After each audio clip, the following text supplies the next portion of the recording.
خب میبینی قهرمانی چقدر سخته وقتی میری واسه کشورت افتخار بیاری، اینجوری خانوادت باید زجر بکشن، درد بکشن تا تو برسی بهشون. امروز بعد از 3 ماه داریم میریم فرودگاه که سورنا رو ببینیم.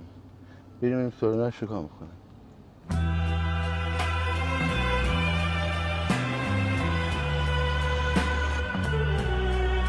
تازه اولین سفر خارجیش هم داره میاد خارج. 3 ماه ندیدمش. 3 ماه بچه 2 سالم رو ندیدم.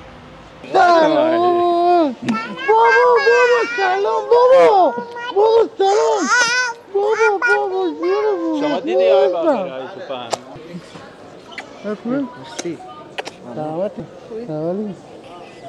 خوبی؟ این میخوای؟ ها؟ همون ایمده با براش کار بکنم عزیزم لطف دارید که هواپیما تو هوا چه کار میکرد؟ پولیس داخل خوبی؟ سلامتی؟